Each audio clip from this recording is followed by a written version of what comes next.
you're doing to my mind, I want you to do to my body. Too raw. Giving me what I need.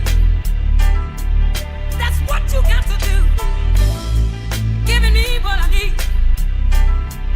That's what you got to do.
What is happening, man? What is going on? What is the deal with everybody in the building, man? You back for another Turf and Rundown show, man. Y'all know what it is, man. What's the deal with our peoples? And Unc, man, what's going on, man? What's yes, sir.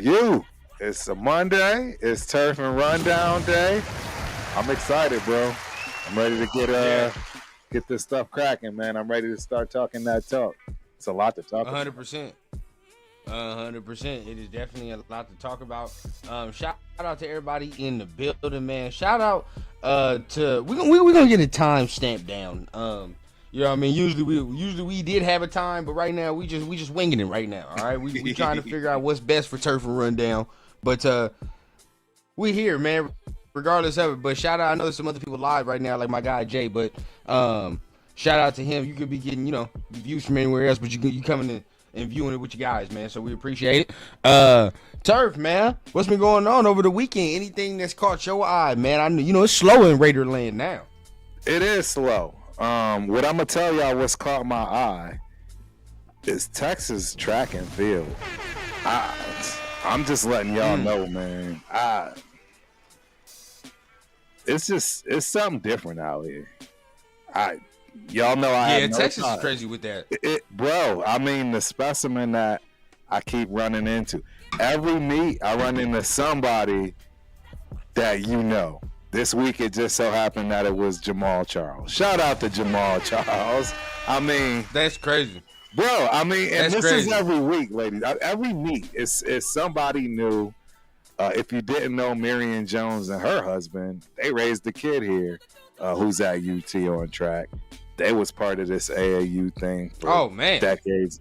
I didn't know about any of this, right? Because this is my son's first year running track ever for anything. So when I tell y'all it is real out here, you think football is serious out here? Bro, track and field, it's a whole nother level. Oh yeah, I can only imagine what's up with the track and field. Honestly, bro, that's kind of wild though. Jamal Charles, look, hey, he played for the enemy, right? So he sure did. Minimal nice words that we can say about Jamal, but you know we do gotta say he was nice, man. In his time, he was nice, bro. Yes, so can't be mad at it. Absolutely. So you do have the. You already know what we got to do, man. We got to give a big shout out to. Yeah, I got it. We good. We give a big shout out to people in the chat real quick, man. You already know what's up, man. We already got some chats up in here, man. So we already got some people tuning in. We got our guy Dre for show in the building, man. What's going on? Dre for show. Salute, Illy Davis. Appreciate you for coming through. Hope you enjoy the show. We got one too from Cuz got in here early, so let me just flex this one. Shout out Steve Jones. Oh yeah. Please, like we used to do. I heard JB, Jakorian Bennett, was playing with the second team last week. Interesting. Dog, we got to talk about this. That's what I said. We might have to talk about this. Marcus Banks is in the we got some stuff on the. Yes, sir. We got some good topics on deck, man. So make sure y'all stay tuned. Make sure y'all tapping in with the conversation as always, man. Y'all know what time it is. Billy Davis is in the building. What up, Billy? Our brother in the building, man. What up, man? Chris in the building. Chris is in the building. Hey, and don't forget, Rundown. You can select these too, and they'll pop up on the screen. I'm doing it now, but whenever you see something, just click on it if you want. But shout out to Chris, my dog's best Raider duo on the tube. I like it, bro. Yes, sir. I like it. What's Raider going on? Paul in the building. Raider Paul. Raiders. What's going on, big dog? One more big one, man. Always supporting Chewy's NFL games and moves. Yes, sir. Raiders. What up, Jesse? What up? Myra, and then, of course, Myra in the building, man. Yeah, we got to give a shout out, man. You already know. Always. Viva Selly is in the building. Yep, Viva Selly in the building too, man. What's going on, man? Do we say what's up to Jason Downs, man? What's going on, big Jason Downs in the building. Yeah, I think we got everybody, man. Yes, and yes, we was late, Dre. We was late. Yeah, you know. Yeah, but you already know. You know, we got some things we got to take care of around here, man. You already know what time it is, man. Sometimes the time can be fluid. It's got to be fluid. Yes, sir. Now that we here, man, we about to talk some of that good Raider ball, man. Make sure you guys are tapping on that those like buttons. Tap on the subscribe button if you're feeling what you're hearing. Right, that's the number one. If you're feeling what you're hearing, but let's go ahead. Let's get into it, man. Let's get into some of the topics. So let's do it. You kind of touched on it, but I just wanted to go ahead and touch on it as a whole, right, and see what we had, see what we got going now. OTAs week 2, right, started last week. So a little more news to touch on, a little bit more plays being made, right? But I do want to start with what we just talked about, right? And that's JB. That's JB. Yes. Because I just talked about it on Saturday, and I'm gonna pose a question for you in the chat, right? Do you think that there is a role for Jakorian Bennett on the team right now? Do you believe that there is a role for Jakorian Bennett on the team if we're talking about Pete Carroll style corners, right? Caveat. If we are talking about the type of corner that Pete Carroll likes to have, rephrase the question. Yeah. Is there a role for JB on the squad now? Let me know. Hey, rundown. That is a fabulous question. First and foremost, I honestly think, and see, we don't know enough about JB. I almost kindly think we just gave him an anointing somewhat because he had a decent few games. I agree. You know what? His best chance, in all honesty, especially if D can pick up. I know what you're gonna say. His best option might be to move to that slot, bro. Move to that slot. This is why Unc and I be having these shows. No, we did not have this conversation over the weekend. But if you watched Good Morning Raiders on Saturday with my guy Jay, and then we had Dub on there, I said that very same thing. I said, hey, he gonna have to make his bones in the slot. Because as of right now, bro, if you're looking, right, and I'm not saying I'm not saying the age or anything like that, but I'm looking at these outside corners that we have, right? Looking at how we have all the way down from who we just drafted, Darian Porter, you just said him, DeCamerion Richardson, all the way down to Eric Stokes, right? Eric Stokes is in there. They're all big lengthy, dudes. Right? All of them. And you talking about them playing on the outside, like, and we all, and it's funny, through the draft, everybody was like, yeah, man, I mean, Pete Carroll likes big athletic corners. He likes big, long, rangy corners. And then when you looked at Jakorian Bennett, everybody was like, uh-oh. Well, we're not talking about you, though. Not you. It's okay, bro. It's all right. You don't have none of the measurables, but it don't matter, bro. I mean, and I'm not saying that to say he's bad, but I'm saying maybe are we trying to fit the square peg in the round hole, yes. Right? That's where I would be at, because remember the week that I told you, and I keep going back. Remember the week I told you, I was like, hey, they got Jakorian Bennett at slot on this depth chart over here. Then it flipped back a week later, and then you're like, okay, he's back outside. But do you take that as the coaching staff trying to figure it out? Like, all right, well, where is he actually good at? You know what I mean? So we can see and see what's going on. Hence, second team reps. Right. I think you're absolutely right. I am worried for him. Meaning that I had never seen enough. Right. Right. We all know how TRS roll. Majority of the people liked him. I don't know. Severe, I never really caught on if Severe was rocking with him that heavy or not. Obviously, Chris and Leo. No, I gotta see.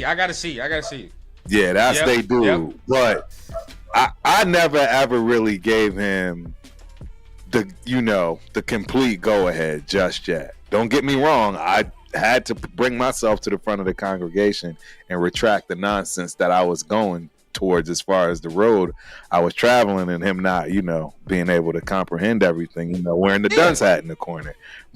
but yeah, I mean, hey, I retracted that. I admitted I was all the way wrong there, but I mean, we didn't get a full season out of him. We all know that. And even with the, footage that we got, I don't know. I just kind of, just to, not cause too much of a commotion. But when you go back and look at him, man, there's a lot of times they could have called PI. He was real handsy. He was real hands-on. Don't get me wrong. I want a physical cornerback, but I don't know. I was just never sold 100% on him yet. And I think you're starting to see other people feel the same way in the organization. That matters more than we do. So yeah, I'm with you, right? And I'll just go ahead and say I was never like immediately 100% like, all right, cool. A big reason why I've said that, and then people get to rolling their eyes when certain things are brought up. But sometimes you either bring it up too early or it's whatever the case, bro. But you can say whatever you want to say about Rundown, but what you would not say is that I'm not fair, right? I be damned if I come out here and I'm talking about Nate Hobbs and oh man, he's not available, right? He's not available. What am I? And then I come out here and then I just ignore the fact that Jakorian Bennett ain't finished 2 full seasons, right? I can't do that. That's not fair. And then you're telling me he has to be okay. Like, oh man, everybody gets hurt. I can't bank on the fact that my number 1 corner don't play the end of the season, correct, right? Like every year, am I supposed to be like, all right, bro, well, for the last 4 or 5 games, we're not going to have our number one corner. That's fine.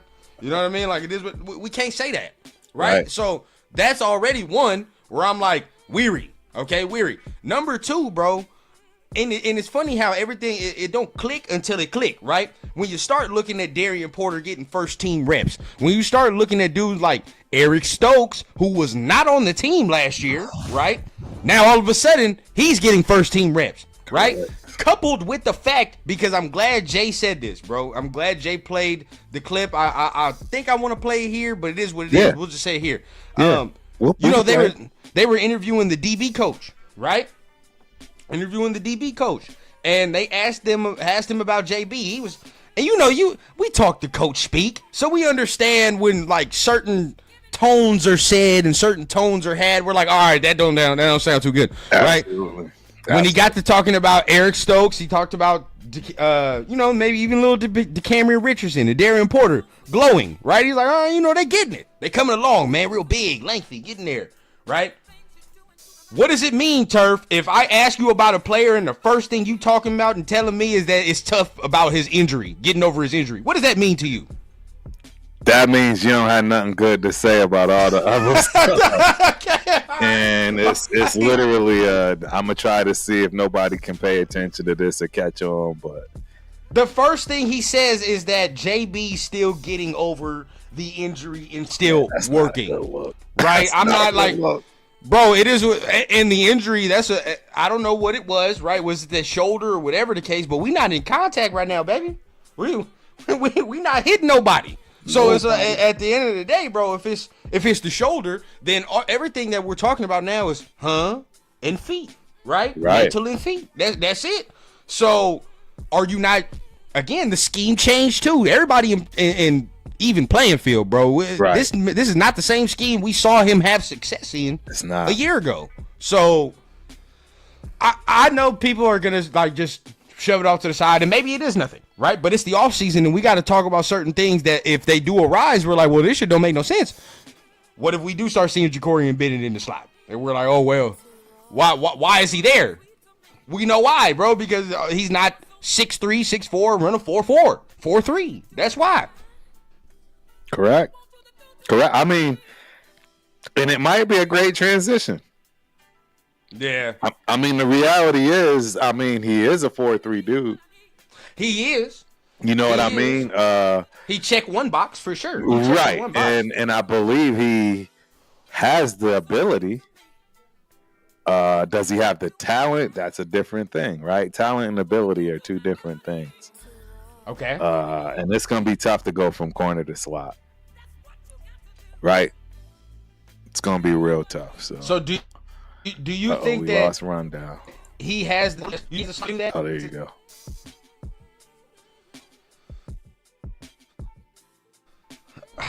My thing is this, right? This is where I get right, and in the slot, it requires just a little more physicality. You need a little more physicality. You need to be able to tackle in there, and we're already seeing him struggle with staying healthy at the outside position. So now I'm like, all right, bro, how's that gonna fare into? And what's the and his tackling has not even been that great, to be honest. So that's the next thing, right? So then putting him in there, is that a liability? We'll see. Right. We'll see as it goes on, man. But that's one that I got my eyes on very close. I want the brother to do well. I wanted him to be a starting corner, but I don't see it.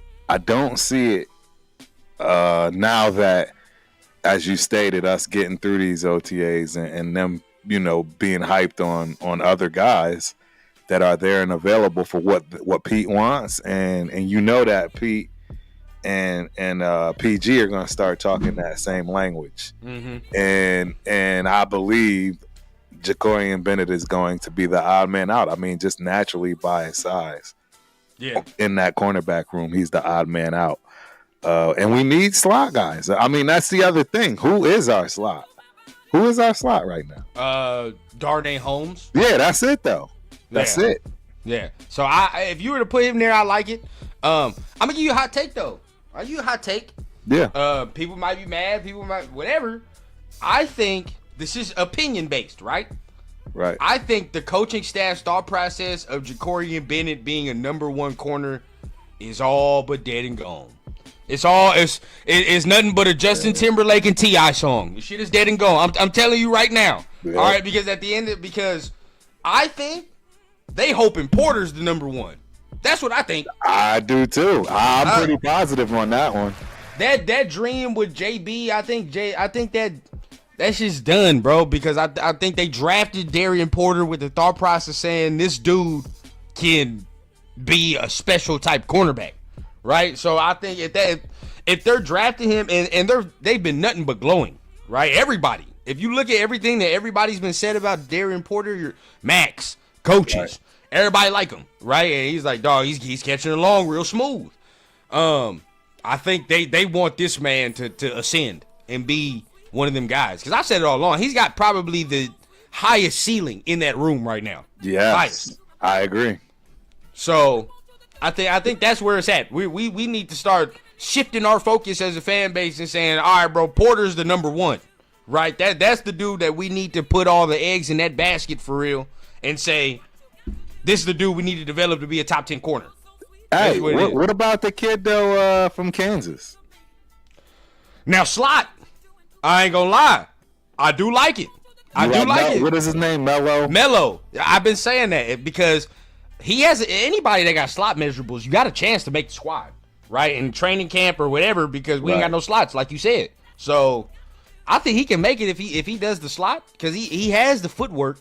He has the length. Well, see, and this is what I'm saying. You got all of these new guys that we're high on. You know, I mean, JB's got to stick around. You know what I mean? Oh yeah, I mean, you're not going nowhere. JB's definitely sticking around. I don't think so.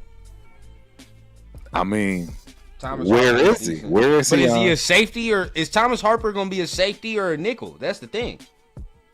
I don't know. Thomas Harper, yeah. And we got him for the Chargers. He wasn't bad. He was decent, like you said, but got to see where he plays. Got to see where he plays. Correct. Yep, Mello is an outside corner. There is someone else who can play slot. See, I believe so too, and that's why I'm saying, like, I don't know. I find it's going to be very hard for Jakorian Bennett to earn his spot back. I just really think it's going to be real hard for him to earn his spot back. That's what if he's not healthy, and the reason I say it's going to be hard for Melo to get on the outside, bro. He only 6'1", 190. Right. So that's like, another DJ in the building. In order for him to play over the guys that are on the outside right now, what's going on? In order for our guy to get some snaps on the outside over the guys that are there right now, bro, he's going to have to be elite to get those outsides. If we're talking about Melo Dotson. Because, like I said, he's 6'1", he only 190, and I got to see what his 40 is. But if his 40 don't even match up with Eric Stokes in them, then there ain't no point. I'm going to be real. You're right, Dominique. They real selective, bro. I remember you saying that, Dominique. What's up? I've been told y'all Bennett should be slot cornerback. Remember I said it first. I give you props. I do recall hearing you say that. So, yep. Yeah. About Melo? No, about Bennett. Being a slot. Oh, yeah. We wrap this up. Oh, Bennett. Yeah. You did say something about that. And, I think that's probably the best play, bro. That's probably the best play because he don't have the measurables if that's what they're looking for. And with Melo, again, you have to wrap that up because he run a 4.5. So, and that's a 4.59. It's not even a 4.5 like low 4.5. It's 4.59. So, yeah, he's not playing on the outside over in them dudes. Right. Well, it just depends, right? I mean, it depends on how well he can play with that 4.5. I mean, some guys, run a 4.5, but they look like they run a 4.3. You know what I mean? They know how to play with the lack of speed, meaning that, it's better angles, however they see fit. But I don't know, as a rookie coming out. I categorize it as right now, if he plays on the outside, he's depth. If he plays on the slot, he got a chance to play significant minutes. Right. For real, because there's nobody there, bro. There's no depth.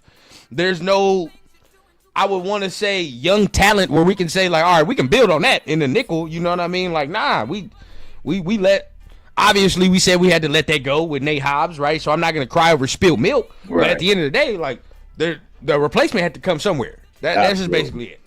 Absolutely. 100%. I mean, that cornerback room went from being a little dusty to it's all right now. I think there's some serious competition. I think it is. I think it's I don't think it's the weakest link of our defense anymore right now. No. I'll put it that way. Not the weakest. I'm gonna be honest. I don't know. I mean, our offensive line without Wilkins, I'm a little nervous. Yo, yeah, D-line. Yeah, my bad. Yeah. Our defensive line without Wilkins, I'm a little nervous. I don't know how y'all feel, but we gonna see, man. Because without that, like I said, they gotta play well. Shout out to Justin the DJ, like you said, and I definitely agree, man. That's if we're talking about moving him to slot. If you don't tackle well already on the outside, dog. Right. It's gonna be tough to go on the inside and do that same thing where the physicality is way higher, right? You got to be way higher. And then you brought this up earlier, handsy, right? Yeah. You can't be handsy in the slot, dog. In the slot, they're gonna get you every time. You out there in the middle. Not with them shifty guys, bro. Like it's way shiftier, way more room on the slot, dog. You have no room for error. Your feet got to be patient. Right. And your hands got to be patient, bro. Because if you fuck up and you get too handsy. Flag immediately. Correct. Right now we on PI, or you miss, right? Or you fuck around and your hands miss, and now you're screwed, bro. It scares me. And what's funny is, before we even had this thought process of putting him in a slot, I remember I was asked about that, and I said, "Nah, I don't think that's a good idea because I don't like his game translating the slot." We didn't like it at all. And now that we have him, now that we're thinking about it. If they are thinking about it, it's already not good news for me. It's not good news. Yes. It's exactly what you said when we very first started. They're trying to find a place for this kid, and they just don't see it at the cornerback position. I mean, I really would love to hear Leo and Chris's take on this. I know. I'm gonna get them. I'm gonna get them. The reality is that, I mean, this is coming from the coaching staff. We harped on his pass play a lot and kind of, anointed him, if you will, but I was never really one of those. So I am curious to hear all the JB lovers, like what they really truly feel, knowing what's going on right now. Right. As far as, what's at stake and what he's got in front of him. I mean, we see two big corners right now that easily take 1 and 2. Easy. So where does he get burned? For sure. This is where this is where it gets nasty. So I'm just trying to see whatever what the roster looks like. Maybe the depth chart. I doubt they're gonna show the depth chart as of right now. Nah. They gonna wait for that. But I want to see where he's listed kind of right now and see maybe that changes back, or maybe that gives us some clarity about something. But I do want to bring up some other players as well, right? That we think is kind of on the bubble for their jobs, right? Yeah. Because there's a lot of training camp battles that's about to be had, I believe. And we really got to pay attention. So what other player, we'll go back and forth. Is there a player in your mind that you think, okay, yeah, their spot's in trouble? Yes. And if you can't see, we got the title out, breakout year or cut. That's where we at with this. The number one guy that stands out, and we can elaborate or just kind of brush over him. It's Tyrie Wilson, man. He's got to have a breakout year, okay, or he's cut. I mean, I just don't. There's no more 100%. Money left. So, and to be honest, what year is Jakorian Bennett in? This is year 3, right? He's got what? One more year on the rookie contract. 3. Again, he's somebody that you already see what's going on. They're trying to find somewhere for him to play because they don't believe he's where he needs to be right now. So he's got something to worry about, in my opinion. And then last but not least, I want we can obviously keep going through, but I think your guy Parham, Dylan Parham, man, he's got problems. He is really on the outside looking in right now. I think them automatically giving, what is his name, the kid from Cincinnati, who we aren't all fond of as far as the guard, Kappa. Oh yeah, Grant. I think it's Kappa. Oh, Kappa. Yeah. They kind of slid him into the number one starting slot immediately, effectively, without much. You know what I'm saying? Yeah. Going on. Yeah. So yeah, those are my three big ones. Like, as far as, you got to show something. Otherwise, it's over. It's curtains. I agree, bro. I 100% agree, Turf. With the list, we'll start with Tyrie, right? We can start with Tyrie. For him, this is it. This is it. This is the last hurrah, bro. There's no reprieve after this. This is regime 3, right? This is regime 3. So if he don't get this together this year, there is nobody left on the coaching staff, the front office. It's like, well, we drafted him, and remember he had that foot injury, remember? And so just give him a little time. Nobody cares no more. Nobody cares, dog. It's a whole new regime. Nobody give no damns about the foot. Nobody give no damns about how long it might take you to get back from the foot. It don't matter, right? It's all about, dog, I just got this job now. What you gonna do for me? That's real talk. Like, I don't care about none of that. You wasn't even drafted by me, dog. And truth be told, probably wouldn't have been drafted by him anyway if this was Pete Carroll. Let's keep it a bean. Right? Correct. He probably would not have been drafted. I don't know for sure, but I'm probably confident with Christian Gonzalez on the board, we probably are not getting Tyrie Wilson. But take that fact off, right? Take that fact off. Now, it can also be a positive. Clean slate. Nothing to, nobody coming in with no predetermined notion about how you should be playing or where you should be at. You have a chance to make yourself a whole new character, right? So this year's pivotal for him, bro. He can reinvent the wheel in short order. You can reinvent yourself. And all of a sudden, now we're looking like, now you got to keep Tyrie. What does it look like to extend Tyrie? What does that look like, right? Like, we want to keep him here, blah, blah, blah. As of right now, they just wait until the well run dry on the goddamn rookie contract to be like, well, finally, he's gone, bro. It's like, it's like some of these wealthy people, they leave their children with that inheritance after they die. But then sometimes some of these kids ain't really responsible with the inheritance. So after a while, the money gonna run out, right? And after the money run out, rubber got to meet the road. Hey, bro. Tyrie is a couple months left off that inheritance running out. All right, so at this point right now, bro, rubber gonna have to beat the road. He gonna have to get a corporate job, something. Right? Something's gotta give. Something's gotta give. You are absolutely right. You are absolutely right. Something's gotta give. So I'm definitely there. I mean, I want to ask the chat because we talk about Tyrie. That's a big topic, right? Do we think that Tyrie Wilson? I'm gonna put the poll up. But do we think that Tyrie Wilson has a breakout year? All right, that's what I'm gonna say. Does Tyrie Wilson have his breakout year? I'm gonna put the poll. Me? Let me know. Let me know. Absolutely not. He's not going to have a breakout year.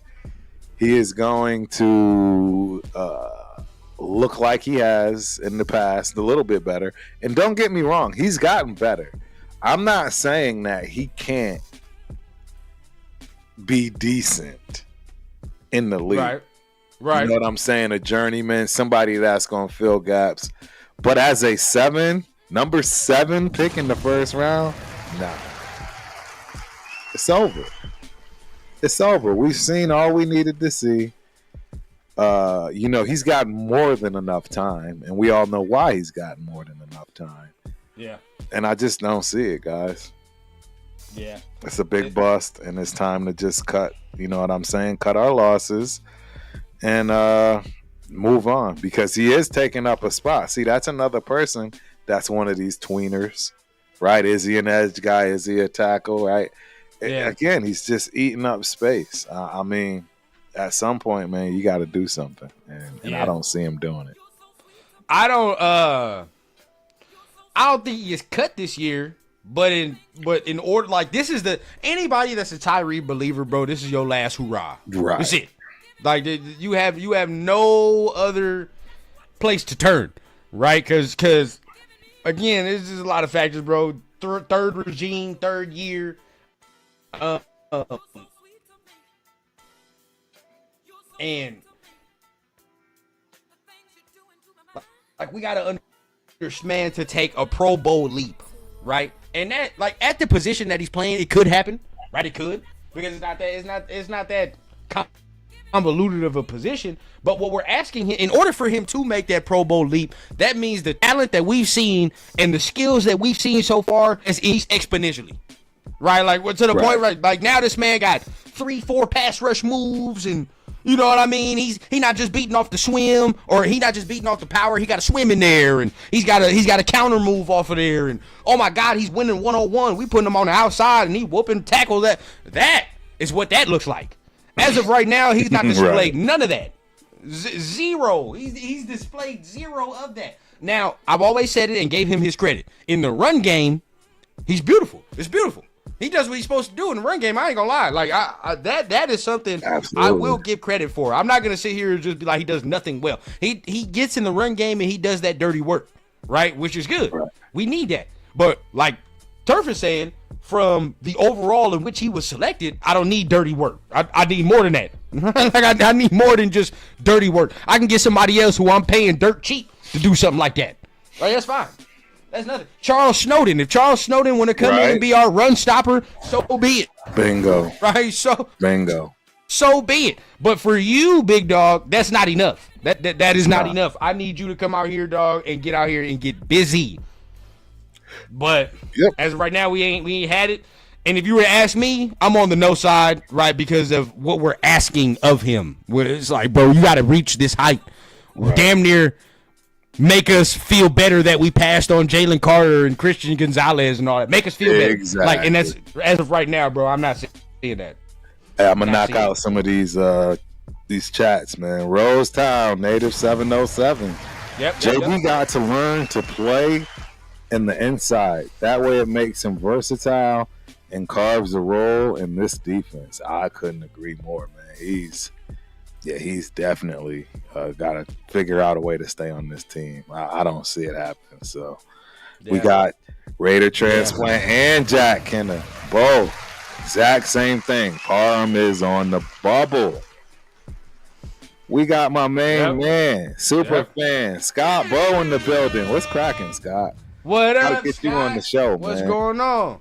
Biggest bubble player right now, started at right tackle, week 1 last year, Thayer Mumford. That's actually a good one. I was gonna bring that up next. But definitely, he's right there. Yeah, he's right there, man. Because there's some factors in there. One. L11 is in the building. Salute, Turf and Rundown. We got SoCal Sal in the building. Bennett is making peanuts. They're not cutting him. Tyrie will get traded before cut.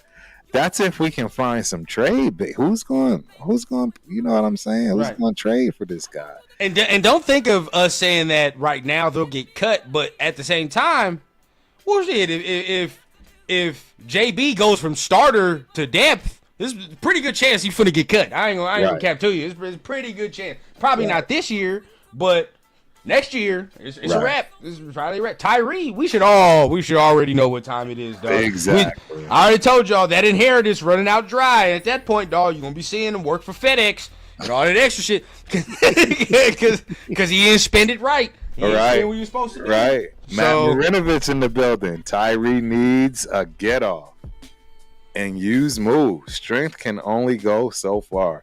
And it's gonna get tired and old. I mean, we've been saying this for 3 years, dog. It's just 3 years. I have a saying, man. I say it in regular life. I say it to wifey Rundown, and I'm definitely gonna say it to baby Rundown when it's time, right? Look here, bro.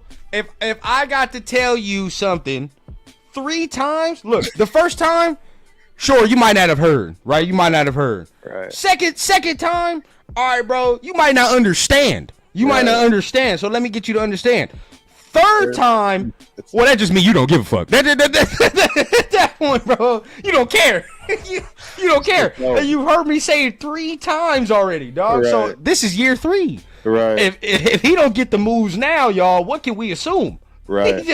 He just don't care, dog. Cause you got Max, you got Rob Leonard, who we all think is one of the best D-line coaches in the league. Right?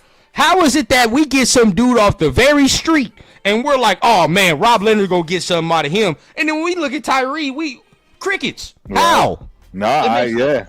Hey, on, it's a perfect point. Bomb first in the building. Salute. If Pete can't get anything out of Tyrie either, he's a bust. For some reason, I still try to believe in the guy. You're not alone. Trust me. You're not alone. Just another DJ.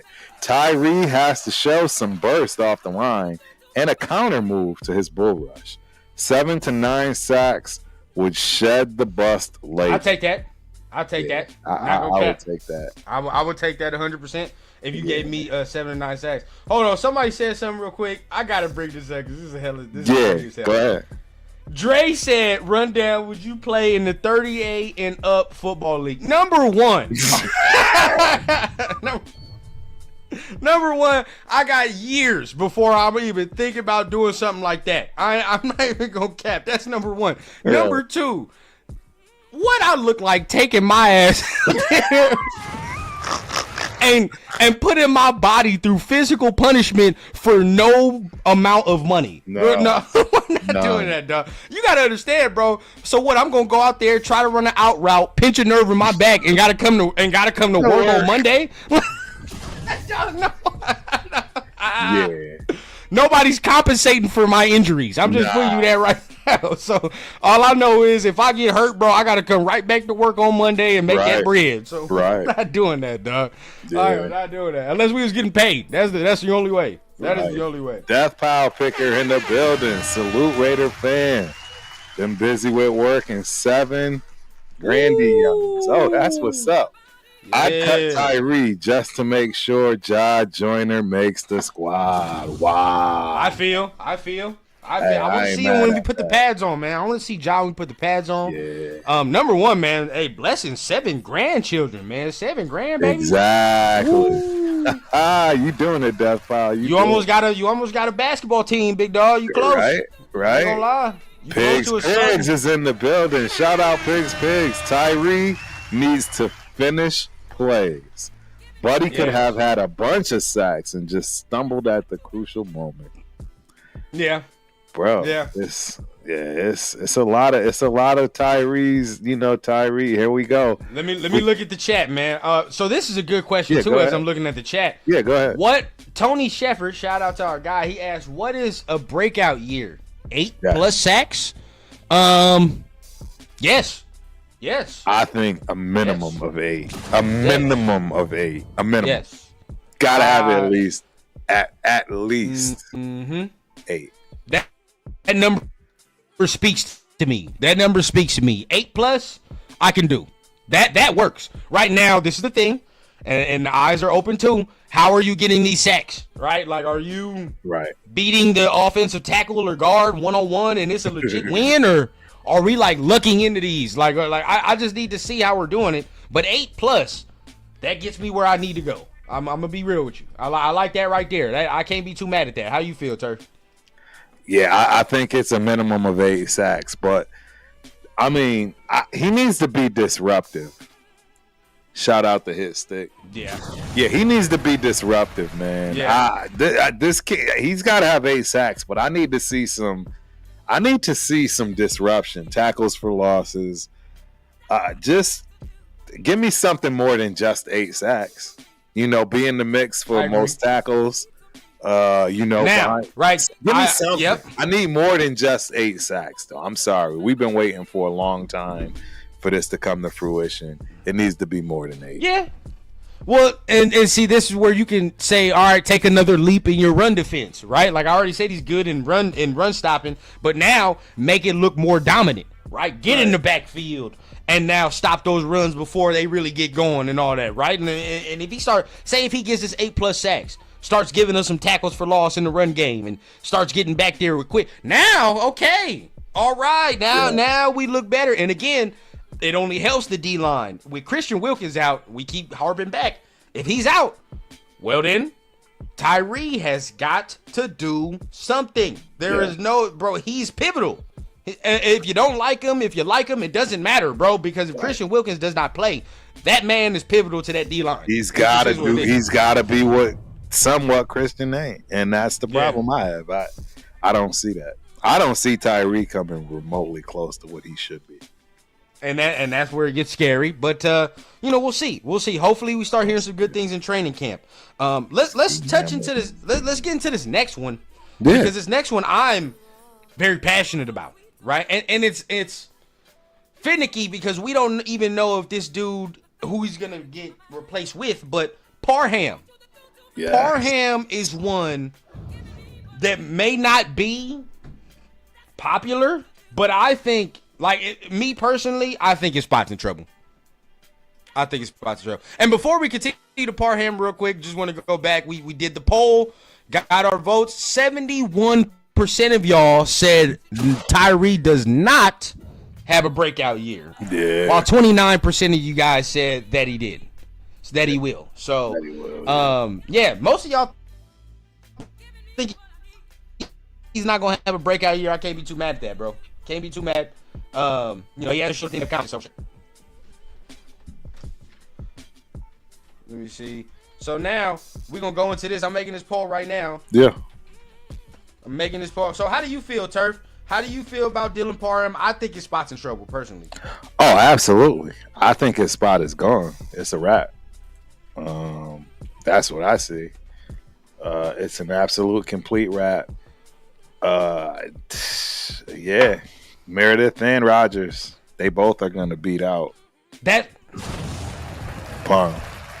And that's how I feel, man. And I ain't gonna lie to you, Turf. Like, for me, I'm looking at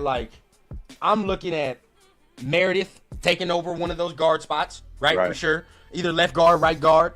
I think he played well enough last year where I think he's going to be one of the starters. Where it gets tricky is the Kappa, Rogers, and Parham sort of thing. I think that is the cluster that we're looking at for either right guard, whatever. I think that's the cluster. Whoever comes out of that, sure, right? There's going to be one for depth, and then somebody's on the odd man out. But I think Parham in the competition with Caleb Rogers and Alex Kappa, in my opinion. I don't think he can win it. That's his problem. I don't even think he can beat the rookie out. It's gonna be tough. I have confidence in Caleb Rogers. I do too. I like the dog that he's got in him, and that's somewhat what Parham is missing, right? For whatever reason, whether it's his size or lack thereof, right, or strength or lack thereof, right, whatever it is, for him, that's a problem, and that's where I think you take the youth, even though it's not much youth, right? It's what Parham is only in his third year, so. He just needs to go somewhere where the line is more athletic and they use more gimmicks based on. We already know he's not as big as a body as other people, right? Other people that we have. You look around at Colton, he's a big dude, right? You look at JPJ, he's a big dude. Even Meredith is big, right? Kappa is big. Caleb Rogers is big. DJ Glaze is big. He's slender. Right? Like when you look at him, right? To a degree. And again, we take it to the skill level now. It's like you said, year 3 or 4, right? It's year 3 or 4. Why do we still have the same issue, right? Why do we still have the same issue of trying to guard these powerful rushers, right? Why do we still have this issue? It was you and Andre James. Always, we pointed at you too and was like, dog, why? If they got a nose tackle or a certain D tackle above a certain threshold of weight, right, it's going to be a long day, right? So that should not be happening now in year 4. It cannot happen anymore. And not only to say this, I've said it multiple times, but we done moved you to like 3 different positions at this point, right? First you were a center, then you're a left guard, now you're back to right guard, and now we're supposed to be back to left guard. Well, how many positions can we change until we understand, well, maybe it ain't the positions, right? Exactly. No, exactly. Maybe it's not where you're playing. Maybe it's not. And another thing, somebody brought up, maybe keeping Parham as backup center. Jack, yeah, that's not going to slide, Jack, because we still got Jared Hufford and this kid Will Putnam, right, behind Jackson Powers-Johnson as the center. And, I mean, why are you going to hold on to a 4-year vet that you're going to have to pay that 4-year vet minimum, right, when you don't even expect them to play at all, and you can just, pay league minimum to one of these other guys. So that's just my thoughts on trying to keep Parham around. It would have been a nice gesture, but you know what I say, deal him to where they drafted him. Either that, New England, or somewhere where they run some zone, bro. Like somewhere where they need a more sophisticated line, right? Maybe a little more athletic, not as size wise. Because I see us going more power, right? I see us going more power with the personnel and with Genty and all that. Like I see more power game, and now you could do zone for sure, but just with the line, I think our line is better suited to run the power game, right? I just think they are. So. We got big dudes, road graders, right, who want to move motherfuckers off the spot and get the contact. I like that better for our line, and I don't think he fits that mold. Shout out to Scott, man. He said Parham already lost his job to Jordan Meredith, as he should have. Yes. I think Meredith should be starting off rip. I don't know why some people, I get it because he has the ties. You talk about Kappa and our GM and Tom Brady, like he has the ties, I guess, if that's what you want to say. But fuck that, bro. Like he just came off like the worst season he could have came off of. I don't know why everybody's sitting there like wanting to slot him into the starter. He's got to work for it too. The only person out of the 3 dudes we named, right, Meredith, right, Rogers, Kappa.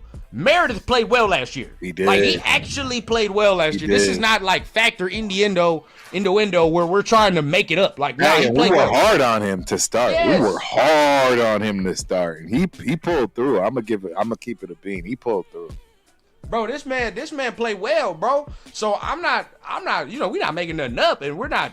Our eyes aren't deceiving us, dog. Like he actually played very well. So I'm very good putting him next. And another caveat: already played multiple games next to JPJ.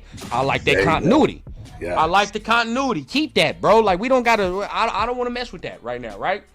So I think his spot should be there. I'm not even gonna cap to you. Right. It's the right guard to me. Right. It's right. Like, I'm not slotting Alex Kappa in there because, like we just said, he came off a terrible last year.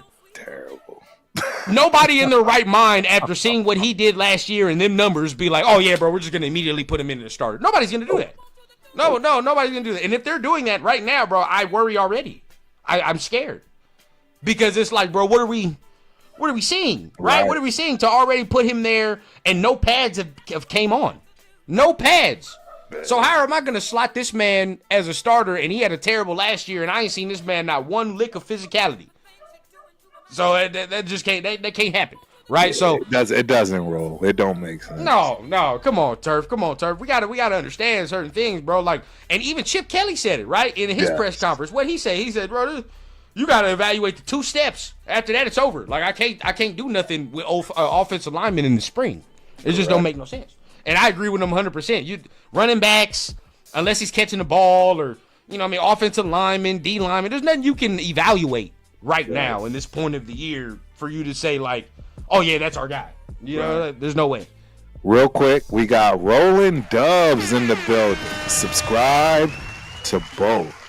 Hope everyone is doing well. Shout out to you, Rolling Dubs. We appreciate you, homie. Hope you enjoy the show, man. And thanks for that subscribe and like.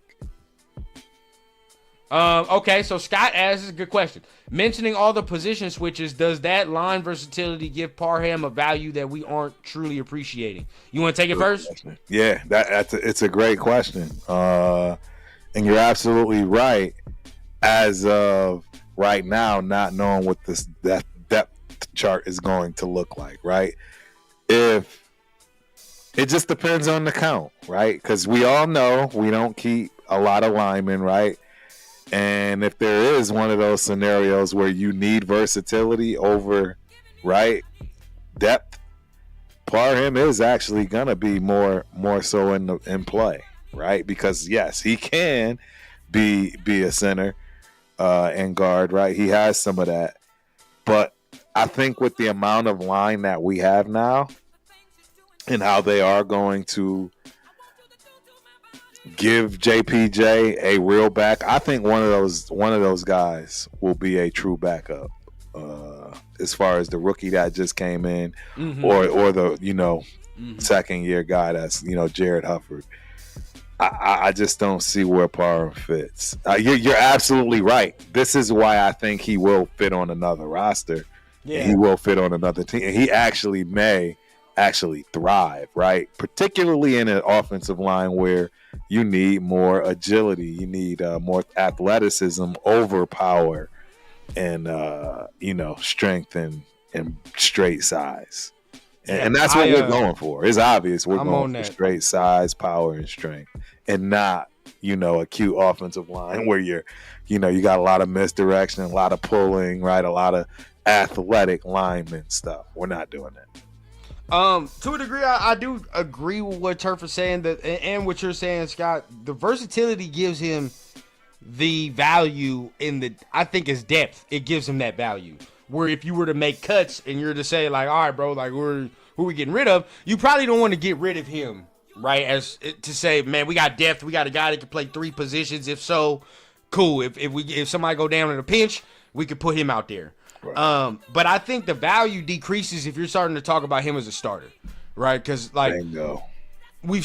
because then what I just said can be turned into negative lights. Well, we done tried you at 3 positions starting, and you ain't been good at none of them. None of them. Like, so you've been decent, right? You've been decent at them, but you're not to the degree of which we like our starters to be. Right. So again, as depth, it gives him a lot of value, but as a starter, it gives him very little, in my opinion. It just gives him very little. Yep. I agree. Yeah, man, right guard, man. I think we're working there. Parham, Kappa, Rogers. That's the little cluster right there. Whoever comes out of that, to be the starter, you would hope that they worked, they competed. It was a hard fought battle, and then boom, they got that job. So I'm excited to see what that happens when the pads come on, because that's where we got to wait for training camp and all the extra. Correct. Death Pile Picker says, Parham, a man living in a box under a bridge. Hey. Yeah. Shout out Chewy, man. Rogers. I agree, man. I think Rogers can do something, man. When we first got him, I was excited. So I want to see what happens, bro. I want to see what happens. Yeah. Rosetown, shout out. He says, facts, run down. I see Rogers getting the spot, very knowledgeable and physical. Yeah, bro. And I just, like, if you ever just watch him and they got him mic'd up on the field and how he works and how he plays, bro, I'm telling you, him next to JPJ is going to get on a lot of D linemen's nerves. It's going to be a problem. You're absolutely right. They're going to hate this guy. Come on, you got 2 dudes that's talking physical and really don't let up until the whistle is blown, or maybe even a couple steps after the whistle is blown. You got 2 of those now? Oh yeah, let's work. That's what I want. That's all I want. You and me both. I want my offensive lineman, bro. I want my offensive lineman the whistle blown. I want a couple more steps after that. Couple more steps. Right? I don't care if the whistle was blown, bro. You keep going a couple more. You make them feel you. You feel what I'm saying? Absolutely. That's what we gonna do. Absolutely. I'm not sponsored yet by anybody, Sacktown, but yeah, I'm drinking Modelo, man. Believe it or not. Yeah. Modelo Especial tonight. Okay. Yeah, I like Modelo, man. Yeah. Yeah, I had to get on that water today, man. Took wifey out for her birthday yesterday, man. Happy belated birthday for Lady Runda. Yeah. She tried to have my liver hurting, man, but it ain't gonna happen, bro. It ain't gonna happen. We stay on the water, man. Man, our guy Geo Max in the building. Coaches NFL positional IQ. If our coaching staff is legit, Raiders go from worst to first in a hurry. Yeah, I agree. Yeah, I mean, and I think the coaching staff can work. I just think there are certain things this year that they're not going to be able to cover up all the way this year. I mean, this is first year of the retool, so you got to give them some grace. A little bit. Definitely got to give some grace. I agree. So let's stay on the O-lineman a little bit. I mean, this show right here in particular is us really talking about kind of OTAs, who we hope has a breakout year, who we don't. And, you know, just keep it smooth this year. Like we said, it's very minimal news, but you know, still a way to talk that good football talk, man. Make sure you guys are hitting the like button, subscribe button if you're feeling what you're hearing, for sure. We appreciate you. We an hour and some change in, so we getting it in, man. Might end here soon, but go ahead, just tap in with us, keep us going, man. Conversation looking good. Yes, sir. As we continue, man, let's another name on the offensive line. I think somebody else said it. I forgot, bro. I forgot who said it, but I would say Thayer Mumford too. Yes. Thayer Mumford, bro. I mean, you just drafted Charles Grant. You feel what I'm saying? At a certain point, you would expect him to take over for Colton Miller. You would hope. Correct. Right? That's the plan. 100%. So if that's the case, bro, as of right now, I would want him to get as many reps as he can. And the only way to do that in year one is for you to be a swing tackle. Right? Swing tackle. Correct. And get that. Right now, Thayer is the swing, but Thayer can't stay healthy. I can't have my swing tackle being injured and shit all the time. That just can't happen. Before we continue, man, we got one of the guys in the building, man. East Coast Gridiron in the building. Hey. What's happening? I see that series you got with all the content creators too, bro. Very, very fire, man. He just had our guy Pharaoh on, talking about the squad. You know what I mean? He's got all content creators just pulling up to his channel, you know, talking about their teams and all that. So very, very fire series he got going on right now, bro. But salute. Shout out to the guy, man. He had Pharaoh on, man. Make sure you guys tap in with our guy Pharaoh in East Coast, man. Very fire conversation. My 2 cents is in the building. Oh my God, what's going on, bro? Got folks showing up, man. Folks are showing up. Hey, shout out you know how we gotta do it, man. Gemini Libra up in here, man. Hey, it gets spicy in here, but it is what it is, man. It is what it is. Hey, man, shout out. Hey, appreciate you, Jay. What up, Jay, in the building, man? My guy, man. Shout out. I know he just had a show not too long ago, too, man. So y'all check him out after you get done with the guys here, man, for sure. Yep, absolutely.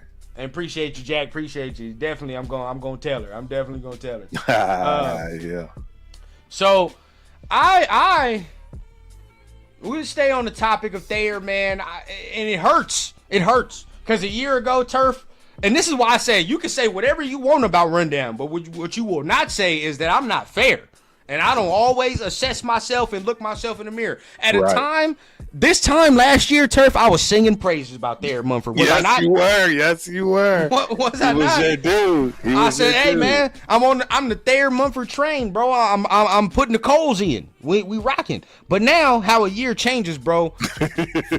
First of all, he got a spot taken number one, right? He got a spot. Let's just keep that a bean, bro. He got a spot snaked. Cause DJ Glaze came in there and swiped that thing right from him. So that happened one. Fella. Just go sit down. And guess what? Guess how it happened, though, Turf? Because his ass was not healthy. Yeah. We just talked about it. If you're not healthy, you open the door for all that. So, boom, his chance of starting is done. It's over. They're not starting anymore. I think DJ got that sewn up. But now, if we're talking about the swing, you can't be no swing tackle, dog, and you're not available. It just don't work. Correct. We need you for the motherfucker that just got hurt. Bingo. How are you going to be hurt and we need you for the dude that just got hurt? That don't make no sense, bro. None. No sense at all. So Charles Grant for me, man. I mean, he coming up fast, sharking. I think he can get him if he has a good training camp. See, so this is the kid from William and Mary that yes. I'm not high on at all. I get you. If we're talking about starting, I'm with you. I'm definitely with you. But swing tackle to get him his reps, that's kind of where I'm at. I mean, he's better off than Thayer. I mean, coming in as a young guy, right? I'll take it, but I wasn't happy with that pick at all. Yeah, it wasn't my favorite. I'm gonna be honest. I just think there's a lot of work picks that I was really not understanding. So Yeah. just based on what was available. Yeah. And for me, we watched it, and I even watched more of it, and I came away saying there's a lot of work to be done. Now, they're the tools, right? I'm not looking at it where I'm saying, well, this motherfucker look like he got 2 left feet, and right, like he just one of them big stumbling, bumbling big dudes. You know it, right? You done been around so many offensive linemen in your time, Turf, where you got them clumsy big ones. Yeah. Right? You're like, dog, he got the size, he's got the measurables, but the man looked like he's walking. He's walking with 2 left feet. He's a walking contradiction. Yeah, bro. That motherfucker falls tying his shoes. Yeah. So then you're like, bro. So when it comes to those dudes, bro, on the offensive line, you're like, all right, there's certain things you're not gonna be able to do, bro. You just ain't got the athletic profile. You just too clumsy, right? Now, sometimes they can get it, but when they get like that, it's clumsy. He is very athletic for his size. So I'm not worried about, right? When you already got that tool in the bag, it's like, all right, well, we just got to build on the strength and and all the extra, which is easy to do as you progress in your career. But it ain't going to be this year, right? It's going to take one more year of off-season training and all the extra. Yeah, and so we already thought 2 years for him to if we even talking about him taking over for Colton, it's going to take 2 years, right? It's going to take 2 years. So, but in those 2 years, I would like to see what type of playing time he can get, right? At least, if we're in a pinch, get in there. I want to see something, right? Let's get in there and get some reps as we continue to get better. So for me, bro, I think he has a chance to take that swing spot from Thayer. And now Thayer's gone completely. Right. Trade bait for me, bro. Trade bait. Thayer will be trade bait. And he will be tradable. That's the key to Thayer Mumpel. He will be tradable because he did show some sparks. I just think he needs to be with the right offensive line and the right team, right? I agree. And he might actually pan out because he wasn't always terrible. No, he actually showed some flashes. That's why you looked at. That's why you thought, hey, this might work. That's what I'm saying. I don't think Thayer's terrible, right? That's just not where I'm at. But I just think that the ceiling is a certain point where it's not no starter no more. It's not no starter. And two, again, I can't keep you as like my sixth man on the line and you're hurt. It just don't work. You know what I mean? It just don't, especially when I got somebody that I know that the coaching staff has that belief, like in a couple years, I want this dude to start and be a franchise corner piece, right? So if that's the case, I want him to get as many reps as he can while he waits, right? Get in there. Let's get it from the actual playing perspective, right? So, and of course, right, when we get to preseason, that's going to tell us a lot. Who's going out there? At what point? Right, who's in the second team? Who's in the third? That's gonna tell us everything. So right now we in speculation mode, but Thayer's one of those guys. Jack Henna. Here's my take. I actually like the Grant pick over Rodgers. Both play mean. Love ball. I hate when peeps say small school. Howie Long was from a small school too. I'm with you, Jack. But you hate something that we all know when you look at the stats and numbers, it means something. And specifically in terms of a Howie Long defensive lineman in the trenches type player, that is the quintessential difference between divisions. It's not the skill positions. It's actually that offense and defensive line.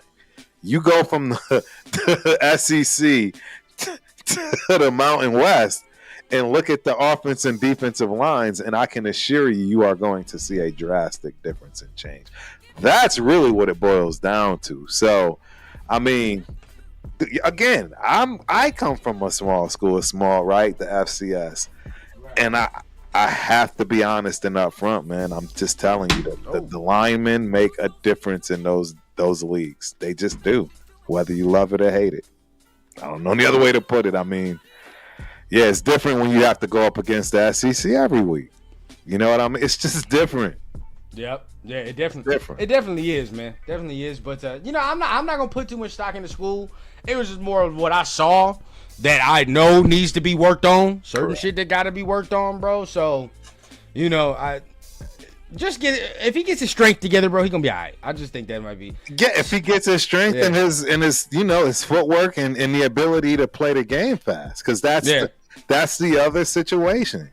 That's the difference between those lines. See, again, the speed of the game at the FCS in the trenches as opposed to the big colleges, bro, the big conferences, bro, it's just different. Those are things that some people never can get a hold of. That's really what it really boils down to. The speed of the game is so drastic, you just can't get it.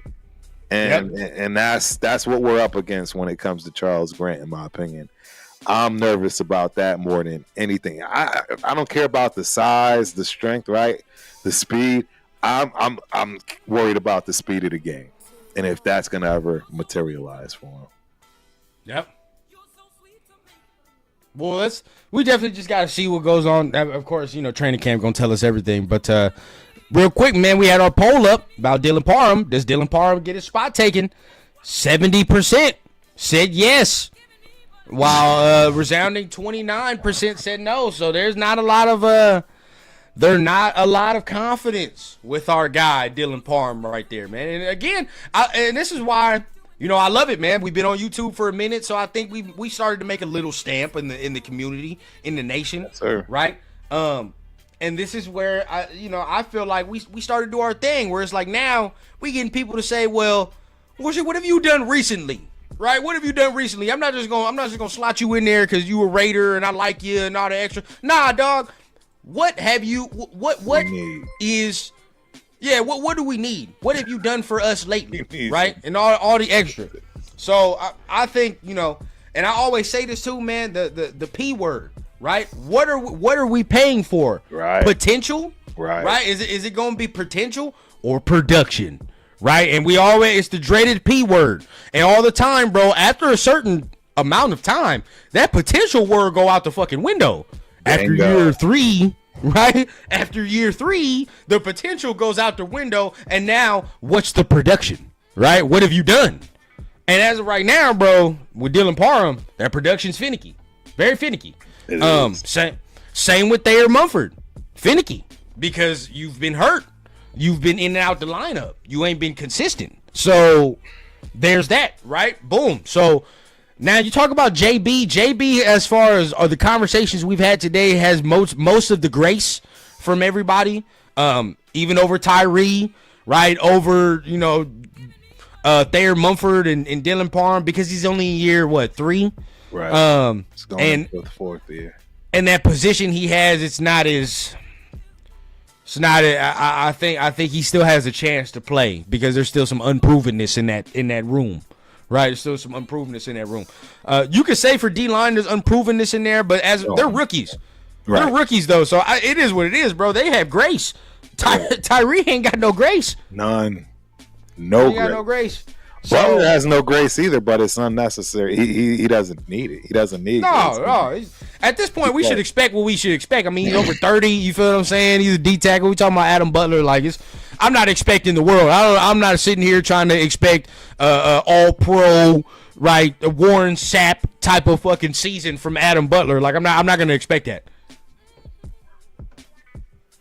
Yep. And see, Scott, this is why I love it, right? Because this sentence sounds eerily familiar to when I was talking about Nate Hobbs. Hey. JB was having a really fantastic season. He was playing fantastic ball before he got hurt.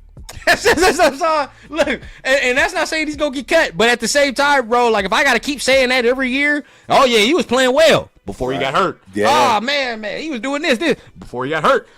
Well, right at that point, bro, then there's certain things I just can't expect from you if you're just gonna get hurt all the damn time. Hey, everybody knows I love Nate Hobbs. He was that's the first rookie jersey I'd ever bought in my life. Yep. First rookie jersey I'd ever bought in my life. And hey, somebody already said it earlier. Best ability is availability, and he couldn't stay on the field, man. And I'm nervous for JB too. I'm not gonna lie, I'm nervous for him because I haven't seen it yet. Again, it's year 3. It's tough. It's tough, man, because he's in a bad situation, especially now with this type of defense and how, Pete Carroll wants to play it. And the minute that he misses a jump ball, I mean, you see what I'm saying? Like, the minute that... And I got these other taller dudes that are over here. The minute that our new guy in practice, skies him down the middle, you know what I'm saying? And Thornton said that all Pete is going to see is that he's just too small, little man. He's going to be seeing little man all day. I just get him out of there.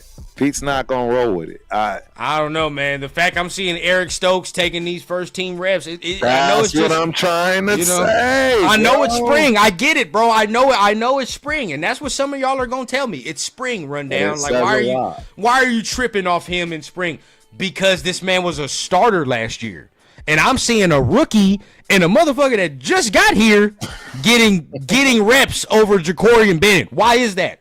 Why? Reps. Right? Like that's not it's not good. I don't give a fuck how you slice it to me, dog. That's not good. And if you're hurt on the sideline, guess what? This is even worse. If you're hurt and you can't be out there in the spring and you got this motherfucker making plays right now, Turf, everybody that's played ball, you know what time it is, dog. If you're hurt on the sidelines in spring and you're seeing your quote-unquote backup out there making plays, you in the doghouse, bro.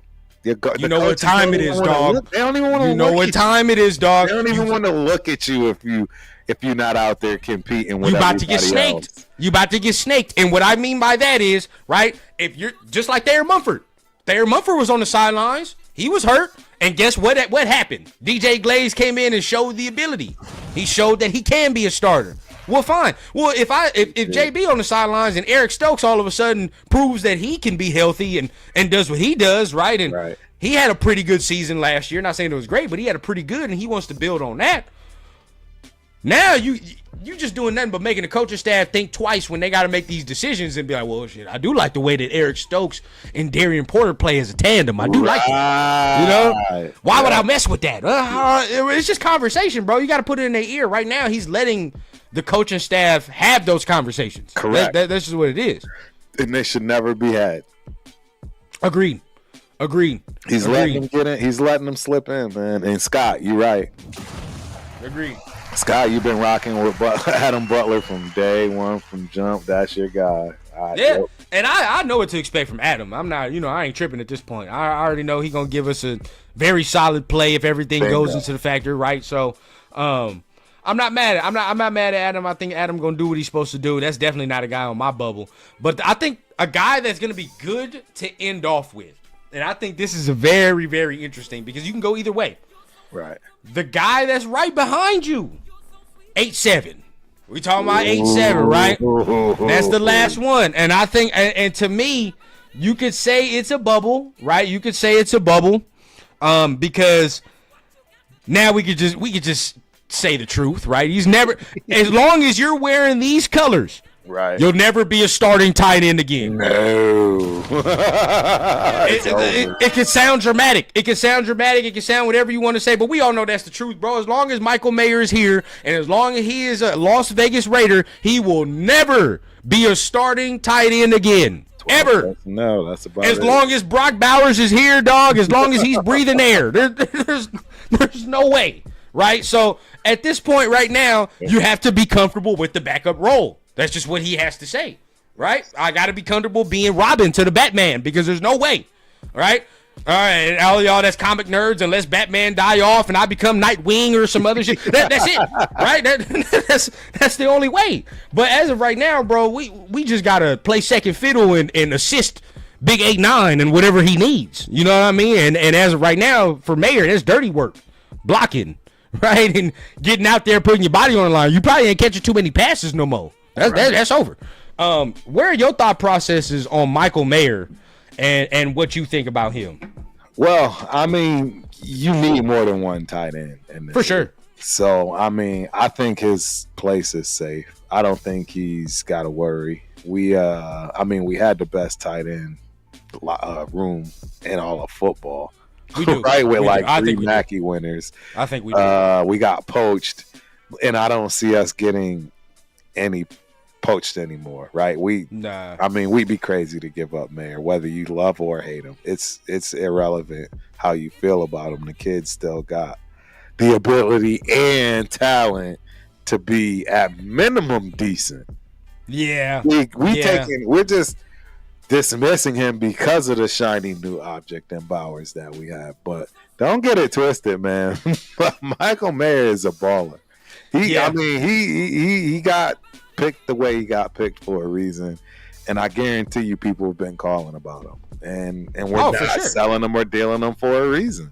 For sure. How can I? And I'm gonna categorize this in the best way that I can. Right. I look at Mayer as one of those good Fords, Toyota trucks, very reliable. Right, reliable as a motherfucker. You like, all right, man. You know what I mean? Like, it gets me A to B. Right. I can have it. Damn near 10, 15 years, you know what I mean? It's straight. But shit always look different where you got one of them Broncos or one of them, you know when them motherfuckers pull up and you like, God damn, wait, what is that? You know, what is that? I like that. That's a nice truck right there. But right, you looking at your old reliable. That's okay, right? It still gets you from point A to point B. It just ain't that, right? It's just not that. So that's how I look at Michael Mayer, bro. You're not Bowers, like, and I even coming out, I still think Michael Mayer can be good, but I still understand there are levels to what we're seeing, absolutely. Right? Absolutely. Brock is just a different tier, different level, right? Nobody in last year's tight end class or this year's tight end class, damn near even the class I'm seeing for 2027. And if my guy East Coast Gridiron is here, he can let me know. Right. I don't see no tight end that look like that man. None of them. None of them. And that's the difference, right? Where you're like in your own class, in this tight end class, probably in the year after that, ain't no tight end that's like Brock Bowers, dog. None of them. I don't see that. So that's how you know you got one of them ones. Right, with Mayer, his game's a little more comparable. You see some other guys right in his game and be like, yeah, I can see some other dudes coming in being like Mayer, having his type of game. But then again, we gotta give Mayer some grace, bro. He had no quarterback play, quarterback play. That too. I mean, I'm not gonna lie, and I'm never gonna let this go. And call me whatever you are. I mean, I'll take all the heat for this, but that whole episode he had, that's never gonna sit right with me. And not disclosing. I mean, he should have at least disclosed that it was Scott. And here goes Scott saying the same thing. He said he did miss 6 games, for personal issues. I was gonna bring that up too. Is he gonna give us a full season too, bro? Because right. We gotta have that. If you're gonna be our second tight end, bro, we trying to run this 12 personnel and shit. You cannot. And of course, if it's for mental reasons, I've always said, bro, if it's for mental health reasons, you do what you do, right? You got to do it because that supersedes football, in my opinion. Right. Mental health always gonna supersede the sport. You gotta do that, right? But we cannot go into the thick of it, saying like, bro, there's 12 personnel that we're gonna use for certain teams, right? That Chip Kelly's in the game plan. He's like, all right, bro, I'm gonna use 12 personnel for this squad because we can attack in this way. And then all of a sudden you're not available. That fucks up the game plan. That fucks up what we're supposed to be doing. Yeah. Now we have to scheme around because guess what? Ian Thomas could be there, but Ian Thomas ain't Michael Mayer. You say what you want, bro. He's not. It's not even close. Now I got a game plan different. Now if I'm the OC, I got to say, shit, well, now I ain't got him. Now I got to do. Well, you might take out half of your plays. Like, that's really what happens. Your playbook gets diminished. Talk the stuff because you don't have the personnel. We're counting on. Yeah, you don't have the personnel, bro. So now we doing different shit. Now we got to bring in. Every play is calculated, ladies and gentlemen, and everybody has a job to do in every single play. Agreed. QVT. Agreed. That's the way football works. So that for me is where it lies for him. I agree with everybody that if we let Mayer go, there'd be a lot of people that'd be looking for the services. I definitely think we can get some trade bait. He's trade bait, if anything. Let him go, dude. That would just be absolutely mind-boggling. Yeah, I don't think you should because there's one more player I want to bring up, and then we'll pretty much get ready to wrap it up. But and that's because our receiver room's so small or so young, right? So young. I'd say you keep your veterans, and he's such a steady piece, man. I think he can be steady. I just don't think he's had the quarterback play to do it, right? There's only a couple guys, only a couple type of players that it does not matter about quarterback play. It just don't matter, bro. Like Brock is one of those. That's why he's different, right? Like, bro, he had 4 different quarterbacks last year. It don't matter. Breaking records still, right? Jacoby, he's getting to that. I got to get one more season, but Jacoby had 1,000 yards, but he had 4 different quarterbacks missed the game, right? So it's like, okay, you proved something to me. You've proved something to me. But everybody else up to this point, it looks like, it's dependent on what the quarterback play can be, what the stability of it is. And as of right now, Mayer ain't had no stability. Zero. Since he's came in the league. So whether that be of his own volition or of the coaching staff and the organization, but either way, bro, there's been no continuity. Right. Well, what I will say, and this is big, I actually think Geno has a breakout year. Oh, yeah. I think Geno has his breakout year. Okay. I think we'll see why maybe we didn't really, hop on Shador, if you will. And the guys behind him will be sitting for a while, man. If Geno does right, I see him at this position for at least 4 years.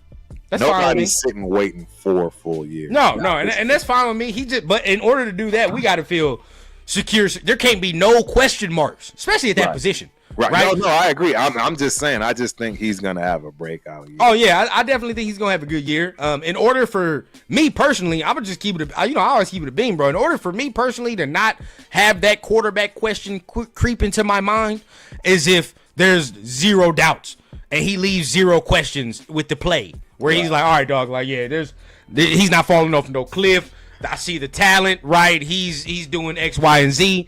That's how I know. I'll be able to see it from there. So I know I'm biased. I know everyone's gonna really come at me, and rightfully so, because I'm clearly just way biased on this. But as Scott Bo says, if Geno has a breakout year, so will Trey Tucker.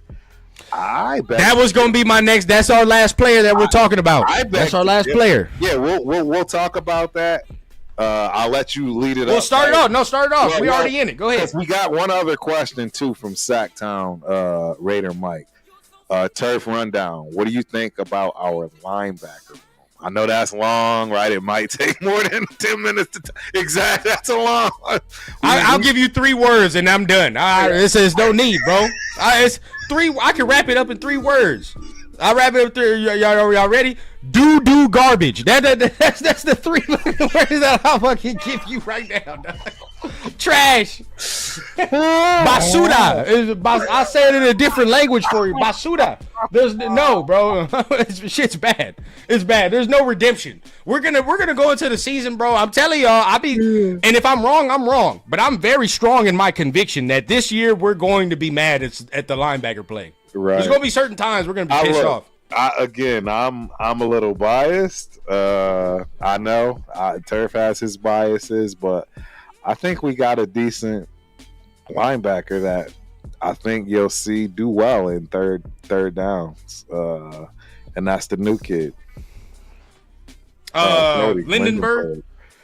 Shout out to Cody Lindenberg and those Golden Gophers, man. I know, I get it. I hope. I'm biased, I know, but hey, his play. Look, I watched that defense. I'm telling y'all, the Minnesota defense was one of the best defenses in the Big Ten last year. Period. Across the board. And a lot of that was due to Cody Lindenberg. He played his ass off. And I saw it with my own 2 eyes, up close and personal. So we're going to see, man. I was doing like a little, film breakdown on my Thursday show. Right. And that, probably I didn't pick a good game, because the game I looked at, I was like, God damn, like, this is not good. He's not tackling and he's not doing all the extra. So I probably didn't pick a good game at that point. But he's got a chance. Of course he's got a chance. I mean, there's nothing in that line. It's bare. A desolate wasteland in that goddamn linebacker room, bro.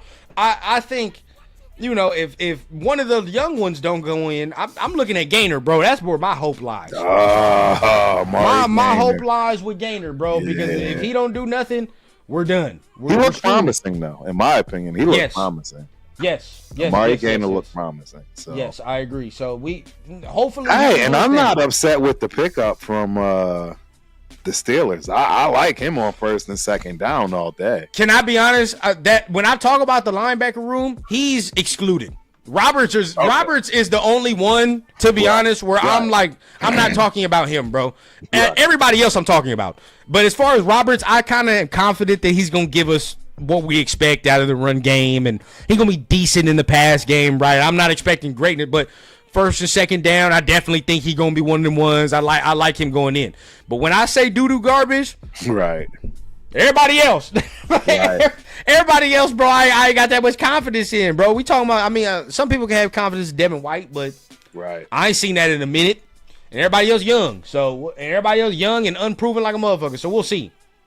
805 just had said something. Let me look. Shout out to 805. I just seen it right now. I'm about to tell you right now. 805 in the building. He said, what game did you watch of Lindenberg? So let me tell y'all what game I actually got to watch up close and personal. That was the game against North Carolina. Who plays for North Carolina? Omarion Hampton. And what I'm telling you is Lindenberg, he had a decent game. Yep. I'm going to look right now. And don't get me wrong, because, again, I already told y'all that Minnesota had one of the best defenses in the Big Ten, period. And that's saying a lot, ladies and gentlemen. And Omarion Hampton still averaged 4 yards, 30 carries, 130 yards. He balled out that game. He balled out. Now, what did our defense do, meaning Minnesota? Let me see if I can find. This is offense. We need team stats. Let's see. And as far as what game I you think watched? this is as far as the game I watched, Maryland. Oh yeah. Maryland. Yeah. Maryland. It was the Maryland game. And when I watched the Maryland game, bro, he didn't look that great in that game. But you know, again, like I said, it might have been a bad game. So, you know, might have been a bad game. So sometimes you got to just watch maybe more than one game. But off of that one, and there's some more that I got to watch of him too. There's some other games that I got, so I'll tune in with that one. But that game, good. Yeah, that game, it was a great game. 19-17. Cody Lindenberg led the defense in tackles and assists, while Josh Jordan wasn't too far behind. I mean, it wasn't a whole lot, but still, I mean, holding North Carolina to 19. You know what I'm saying, with the offense they had to deal with. Mainly their quarterback, because the Minnesota's quarterback play was horrible all year. Yeah. But that defense, they got some dogs. They had like 7 guys get drafted off the defense, ladies and gentlemen. Yeah. So let's not get it twisted. Shout out Chewy, man. That defense was real. For sure. Hey, we got a super chat. Shout out Chewy. Super chat in the building. Chewy's NFL's games and news. Open up that playbook like we in Madden. Fact. Yeah, and that's the problem. See, people don't think about this stuff. They don't pay attention to it. Every single play in a playbook is calculated. It's all set up. There's all rhyme to reason. And when you have a player like a Michael Mayer sit out, it kills your play. It could cut your whole entire playbook in half potentially. That's the real. That's the real, man. So no different. It's worse with running back. Think about if your star running back is out. Now you're like, damn, I ain't got the confidence in this run game. And it gets nasty, bro. It gets nasty. Everything. I 100% agree. It's nasty work. It gets nasty, bro. So last player that I do kind of want to touch on, we're going to get ready to get on out of here. But this has been a fire show, of course, as always, man. Yes. You know football season back, man, with Turf and Rundown is back, man. Y'all know what time it is. But I think last player that we'll talk on, you touched on it, man. It's Trey Tucker. Yes. As much as I like Trey, I'll go in the limbo. I'll go on the limbo right now. I think the spot is in trouble for Trey. It's to be taken. I think if he does not get it together, knock on wood, hopefully he don't have no injury, right? But there are guys nipping at the heels, bro. He's got to perform. right? Dante Thornton is nipping at the heels. He's nipping. I mean, I don't know. I don't think he's. I think he's got to look at the Tommy Mellets of the team. Tommy Mellott too, man. I mean, there's no way he's even in the same conversation with Thornton and Jacoby, right? And the guys that are absolutely going to be playing on this team. Besh. Besh. I don't see him competing with those guys. I think his number one main competition right now is going to be touchdown Tommy. And I'm trying to explain this in the way. You got to understand, this kid's football IQ is beyond through the roof. And that definitely translates on the field as to how a person plays. I get it. I know I'm overzealous, all this good stuff, but I'm just telling you, this kid, you're gonna see some things, man, and it's because of the football IQ. The other numbers were already off the charts, but you combine that with football IQ, like a touchdown Tommy, and that's why it's magic, and that's why you see what you see. And I think he's gonna push Tucker out. There's not a backup spot for that position. Yep. That's just fact. What other? You need too deep in every other position. You don't need too deep in slot. Bash can play slot, right? Yeah. You know what I'm saying? You got other guys that can step in and play slot. Hell, Jacoby Myers can play slot if you need to. You know, that's shout out to Jacoby Myers and being versatile, you know? For sure. I mean, a lot of them, and that's the thing. Like, a lot of guys are slot versatile. Shout out to 805. He talking about Lindenberg real quick. You know, he said he was banged up earlier in the season, so first few games were rough. Came on strong after the second half. And I think that's what I'll have to go watch second half, because if that was the early half of the season game with Maryland, then that would you would hope that's some of it. You would hope. Because what I saw, I was pissed. I ain't gonna cap. I was mad. I was mad, bro. I'm like, damn, everybody talking about this dude over there missing tackles and shit. What the hell is going on here? Right. Like, so I gotta see. He's an athlete. He's an athlete. They and for the record, a lot of people don't know this.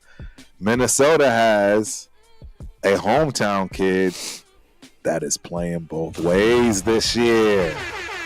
He's rocking a jersey that is half and half. I don't know if y'all have seen it. I forget the kid's name. He looks the part. The white kid too. I ain't gonna shout out to the white corners in the deep. Yeah, it's a white kid playing safety, and let me tell y'all, this kid got it. This kid got it, bro. I want to see. And they're gonna be playing them on both sides of the ball this year. I want to see what it look like. Shout out to Scott, man. On the topic, he says Trey Tucker and DJ Turner would beat the coverage and have to slow down for Gardner's weak ass pass. That is true. Trey is a breakout guy with Jalen arm and deep accuracy. You right about that, Scott. That I got it. You right. I'm not gonna lie. You right. And that's where I'm gonna be. That's where I'm gonna be happy, right? I want to see. I want to see what he can do. And there's a lot of times, we did say that they were probably open, but not. They can't get the ball because of some of the bullshit that we was going through with the quarterback play and all the extras. So yeah, I definitely agree. So. For me, I think he can break out, man. He cannot leave the door open, man, because you can see they want Dante Thornton to be good, right? The coaching staff, a lot of them, like even some of the fan base, they want Dante Thornton to end up becoming very good. Now he does play outside, so that can help, right? Right. So that. But then we're trying to find what's best for Trey as of right now, too, because as of right now, we don't know what's best. Is slot best for Trey Tucker? Can he do the outside? What is it? Probably slot is the best. But Jacoby plays slot. Besh can play slot. So even Bowers can go in the slot. There's one thing we're leaving out too. And in my eyes, I don't see how he makes the team now that I think about it. Where's your special teams play when all you are is just a slot guy? I don't see you gunning. I don't see you making any. He can't be a returner though. He can't be a returner. Where has he been a returner? Because we tried McAllister and then we went. I think the coaching staff. We went to Abdullah. No, I'm just saying. No, I get you. But I'll say it like this. My point of that is when I heard that JPJ story on how he had to literally beg to play center, the last coaching staff. Right. It let me know the coaching staff probably, like most people saying, didn't know what the hell they was doing most of it. I'm gonna be real. And there were certain times, bro, John Gruden, and I don't know about John Gruden. Let's say not John, Josh McDaniels, right? Remember he tried to put Hunter Renfrow. And we're like, dog, what the fuck are you doing? Why? Why are you I just think certain times, bro, these coaching staffs have just been making stupid ass decisions when it's been coming to this special teams unit at time, especially the returners, bro. Why are you putting Abdullah back there? And we got Trey Tucker. Now, keep in mind, maybe Devontae getting traded last year maybe kind of hindered the fact where we was like, dog, we can't put you at no damn returner. Right. We need you. You know what I mean? Like, you need to play receiver. We ain't got no other receivers. So maybe that's some of it. But this year, I expect to see Trey out there in the return game. He should be. I don't know. Or Tommy. I'm not high on. See, and that's the thing. I'd rather Trey Tucker back there than touchdown Tommy because this is his first time ever. There you go. Okay, well, there you go. There you go. But I just don't. You know what? You want to know what else? I like DJ Turner better than I did Trey Tucker. Didn't they? Is he still on the squad? I don't know, but I like DJ Turner. No, he got let go. He got let go, didn't he? Well, DJ then that let me know. Turner. Right, that let me know that Trey that let me know. Yeah, he's in trouble. He's in trouble. He's in trouble. I'm sorry, he's in trouble. Let me see that. Yeah, it could let me know. You get rid of your boy, like you said. And for me, at that point, that could signify, you get rid of Turner, that could signify that you think Trey can just overtake the return duties, right? Which, sure, I definitely think he was already returning in college and all the extra, bro, and we just completely took that out of the game. So. And you want to know who else is there, and I can tell you right now, it's a wrap. Kyle Phillips. It's a wrap for Trey Tucker. Bro, everybody be talking about Kyle Phillips. I don't know who the hell that dude is. That's a handpicked kid from Chip. Why is he not going to use him? I mean, think about it. That's his guy. That's literally his guy. That would be just. It just doesn't even make sense. I gotta see, man. I definitely gotta see because I don't know who the hell that is. To be honest with you, so every time somebody be like Kyle Phillips, I'm like, he played at UCLA. He was with the Titans. He's actually not bad, bro. That's what he do last. What did he do last year? I don't know what he did last year. Let me look. Let me see. I don't know what he did last year. For the Titans, he did not. 115 receptions, 181 yards. Nothing. Yeah. Nothing. So it's like I worry. But for me, I mean, I know he has speed though. I've seen his speed and all that. So. Off of this playing field, with Pete, man, we just competing. So right, you're right though. If Kyle Phillips has the speed, he could be in the mix, right? Because at the end of the day, bro, like everybody's on an even playing field when it comes to this coaching staff and who can be out there. So I definitely agree with that 100%. You got that bet. You got that, Scott. I'll be the first one to buy the beer at the first game, bro. I got you. And I hope I'm wrong, but I don't think Trey Tucker's making this team. I don't even know why I know he's not making this team. Not after what I just looked at. It doesn't even. Let's see if let's see, because this is where it gets spicy at this point, man. Hey, I mean, just think about it. He's already gotten 3 years out of this. He's been a project, bro. He's been a project. Like, how many more years are you gonna give a project when you already got a guy that you are confident in, and Kyle Phillips as the offensive coordinator, right? You got other guys here that are rookies. You got this kid, Keyshawn Smith, right, from SMU. I mean, you got touchdown Tommy. Like, these are slot guys, bro. 5'11". All of them are 5'11". Oh, that's a fact. 200 pounds. All of them. It gets scary, man. So I just want to see. Trey Tucker is 5'9", 185 pounds. Yeah, bro. It gets real. He's not going to be here. He's going. They might try to deal him into the Pat's world, but he's not going to be here. I want to see where training camp is going to let us know for sure where it goes. And then of course we got to do our big TRS show. Talking about cuts and all the extras. So that's good. That's going to be fun. But for right now, man, I think there's a point to be made, man. We'll see with Trey. Bro. I think he has excuses. And then there are some excuses where you can say, well, it just don't matter, bro. We got to see production now. Bro, so, we got Dante Thornton at 6'5". We got Jacoby Myers at 6'2". We got this kid, Colin Johnson, from Texas, 6'6". I don't think he make the squad. I don't think he makes the squad either. But we got Shedrick Jackson, 6'1". Katron Jackson Jr., 6'1". Zachary Franklin, 6'1". Jack Fresh, 6'1". Yeah. Ian Thomas, 6. Oh, he's a tight end. And this kid Alex Bachman, I don't know why he's still on the. I don't know what's up with him. But yeah, I mean, 6 feet. He's dudes 6 are feet. dudes are bigger, man. Dudes are bigger. Dudes are stronger.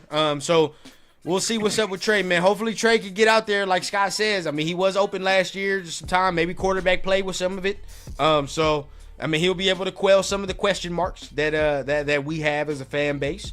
But at this point right now, man, I think it's time. I think that's our show, ladies and gents. That, of course, another Fire Turf and Rundown show. Make sure you guys hitting the like buttons, hitting the subscribe button. We're halfway there, Turf, man, to that 3K, man. I'm halfway to that 3K. Let's get him there.